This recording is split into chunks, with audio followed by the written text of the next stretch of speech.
ಇದ್ದೀನಿ. ಸಾಸಿವೆ ಹಾಕ್ತಾಯಿದ್ದೀನಿ. ಸಾಸಿವೆ,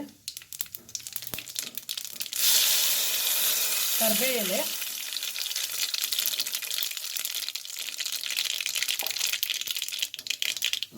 ಒಂದು 5 ಹಸಿಮೆಣಸಿನ್ಕಾಯಿ ಮತ್ತು ಬೇಳೆ ತೊಗೊಂಡಿದ್ದೀನಿ. ಉದ್ದಿನ ಬೇಳೆನೂ ಹಸಿಮೆಣಸಿನ್ಕಾಯಿ,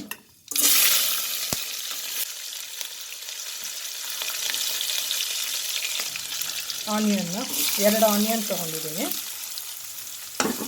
ತುಂಬ ಈಸಿ ಮತ್ತು ಕ್ವಿಕ್ ರೆಸಿಪಿ. ರೊಟ್ಟಿ ಪಲ್ಯಕ್ಕೆಲ್ಲ, ಚಪಾತಿಗೆ ಎಲ್ಲ ತುಂಬಾ ಚೆನ್ನಾಗಿರುತ್ತೆ. ಅದು ನಿಮಗೂ ಕೂಡ ಗೊತ್ತು, ನಿಮ್ಮ ಮನೆಯಲ್ಲೂ ಕೂಡ ಮಾಡ್ತಿರ್ತೀರ. ಇದೇ ನಾನು ಹೇಳೋ ಅವಶ್ಯಕತೆ ಏನಿಲ್ಲ. ಸ್ವಲ್ಪ ಫ್ರೈ ಮಾಡ್ಕೊಳ್ಳೋಣ. ಓಕೆ, ಈಗ 1 ಟೊಮ್ಯಾಟೊ ಆ್ಯಡ್ ಮಾಡ್ತಾಯಿದ್ದೀನಿ. ಇದು ಸ್ವಲ್ಪ ಫ್ರೈ ಮಾಡ್ಕೊಳ್ಳೋಣ, ಸ್ವಲ್ಪ ಮೆತ್ತಗಾಗಲಿ. ಓಕೆ, ಟರ್ಮರಿಕ್ ಅರಿಶಿನ ಆ್ಯಡ್ ಮಾಡೋಣ, 1 ಕಾಲು ಸ್ಪೂನು. ಹಾಗೆ ಉಪ್ಪು, ಸಾಲ್ಟ್ ಆ್ಯಡ್ ಮಾಡ್ತಾಯಿದ್ದೀನಿ. ಅಕಾರ್ಡಿಂಗ್ ಟು ಯುವರ್ ಟೇಸ್ಟ್ ನೋಡಿಕೊಂಡು ಆ್ಯಡ್ ಮಾಡಿ. ಓಕೆ, ಫ್ರೈ ಮಾಡೋಣ.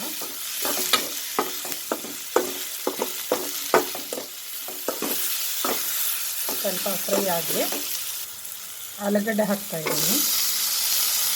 2 ಆಲೂಗಡ್ಡೆ ಸಣ್ಣದು ಆ್ಯಡ್ ಮಾಡಿದ್ದೀನಿ. ಇದು ಸ್ವಲ್ಪ ಮೆತ್ತಗಾಗಲಿ. ಇದು ಕೂಡ ಫ್ರೈ ಮಾಡಿ ಸ್ವಲ್ಪ ಮೆತ್ತಗಾಗಬೇಕು. ಒಂದು 3-4 ನಿಮಿಷ ಬೇಯಬೇಕು ಆಲೂಗಡ್ಡೆ. ಲಿಡ್ ಮುಚ್ಚುತ್ತಾ ಇದ್ದೀನಿ. ಓಕೆ, ಈಗ ಬೀಟ್ರೂಟ್ ಆ್ಯಡ್ ಮಾಡಿದ್ದೀನಿ. ಆಲೂ ಬೀಟ್ರೂಟ್ ಭಾಜಿ.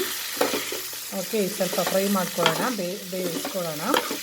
ಈ ರೆಸಿಪಿ ಹೇಗೆ ಅನ್ನಿಸ್ತು ಅಂತ ದಯವಿಟ್ಟು ಕಮೆಂಟ್ ಬಾಕ್ಸಲ್ಲಿ ತಿಳಿಸಿ. ಕ್ವಿಕ್ ಆ್ಯಂಡ್ ಈಸಿ ರೆಸಿಪಿ, ತುಂಬಾ ಟೇಸ್ಟಾಗಿ ಆಗುತ್ತೆ. ಮನೇಲಿ ಮಾಡಿ ಹೇಗೆ ಅನ್ನಿಸ್ತು ಅಂತ ಕಮೆಂಟ್ ಬಾಕ್ಸಲ್ಲಿ ತಿಳಿಸಿ. ಹಾಗೆ ನೀವು ಹೇಗೆ ಮಾಡ್ತೀರಾ ಅಂತಲೂ ಕೂಡ ತಿಳಿಸ್ರಿ. ಇಷ್ಟ ಆದರೆ ರೆಸಿಪಿ ಲೈಕ್ ಕೊಡಿ, ಇಷ್ಟ ಆಗಿಲ್ಲ ಅಂದರೆ ಡಿಸ್ಲೈಕ್ ಕೊಡಿ. ನಿಮ್ಗೆ ಇಷ್ಟ ಆದರೆ ಸಬ್ಸ್ಕ್ರೈಬ್ ಮಾಡಿ, ನಿಮಗೆ ಬಿಟ್ಟಿದ್ದು. ಬಟ್ ದಯವಿಟ್ಟು ನಾನು ಮಾಡಿದ ಮೆಥಡಲ್ಲಿ ಒಮ್ಮೆ ಮಾಡಿ, ತುಂಬಾ ಚೆನ್ನಾಗಾಗತ್ತೆ ರೆಸಿಪಿ. ಓಕೆ, ಈಗ ಬೇಯಕ್ಕೆ ಬಿಡ್ತೀನಿ. ಈಗ ಸಣ್ಣ ಉರಿಯಲ್ಲಿ ಬೇಯಕ್ಕೆ ಬಿಟ್ಟಿದ್ದೀನಿ. ಒಂದು 5 ನಿಮಿಷ ನಂತರ ಪಲ್ಯ ರೆಡಿ ಆಗುತ್ತೆ.